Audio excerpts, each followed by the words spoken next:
6:13, welcome back. May is Mental Health Awareness Month, and Marcus Hurd is here from Quincy Medical Group, who is a behavioral health therapist. Good morning to you, Marcus. Good morning, Chad. We wanted to talk about depression, specifically in kids. You're going to be here for 2 segments. This one we're going to focus on kids. We're going to say 12 and under. Okay. How early can symptoms of depression show up in children?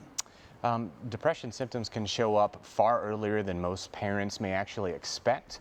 A lot of that's just going to depend on what the child is going through, but a lot of times people just kind of assume that sadness is what depression is all about, but especially in younger kids, a lot of anger and aggression can actually be an indication that that emotional dissonance is going on because there's not a lot of emotional maturity in younger kids. Sure, and that's kind of the whole, the teenager, the terrible twos. It's because they don't know how to deal with their feelings. They just get upset and throw the temper tantrum. So when you have kids, what should people look out for then if it's not just sadness? Right.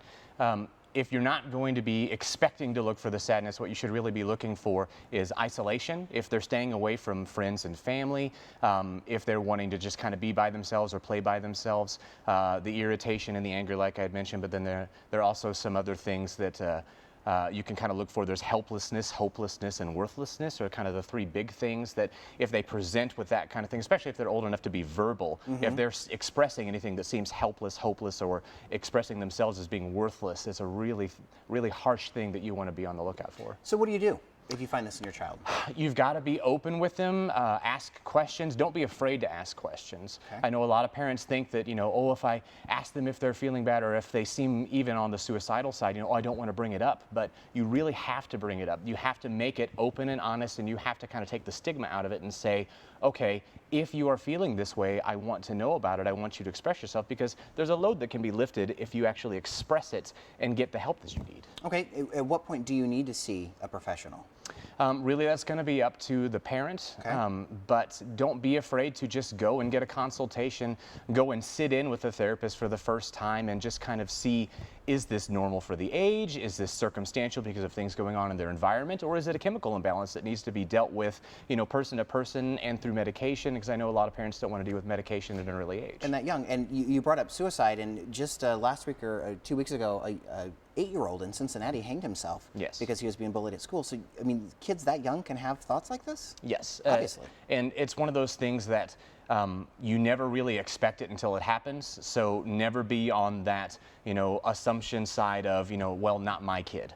Step up, go ahead and ask the questions, and, be assertive when you're asking the questions, because you never know when it might happen. All right. Well, Marcus is going to be here again in our 6:30 half hour. We're going to up the age level a little bit to teenagers, and specifically how you start that conversation with them. For now, we're going to send things over to Tig. 6:44. Welcome back to KHQA this morning. Marcus Hurd, who is a behavioral health therapist with Quincy Medical Group, is kind enough to come in early with us this morning, talking about depression, maybe in Mental Health Awareness Month. We talked earlier in the show about children and how young they can suffer from this disease.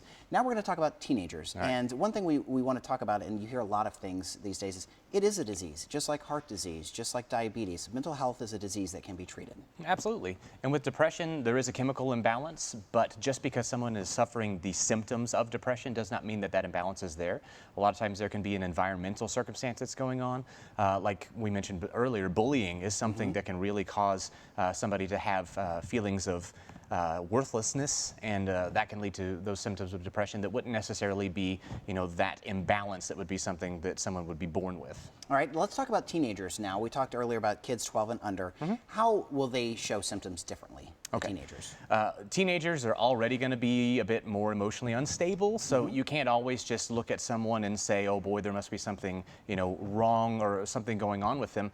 It's really going to be very individualistic. It's going to be up to the parents, it's going to be up to the teachers, the people that are around these teenagers. Specifically, whenever you notice something that's not their typical, that's when you need to start asking the questions. Is, not if someone always presents as sad or down, that doesn't mean that they're always going to be, suffering from depression. Is if somebody who's sad or down is all of a sudden expressing themselves very differently, or somebody, who's typically happy is starting to present as a little bit down, or if they start to do those things like we mentioned earlier, like isolating themselves.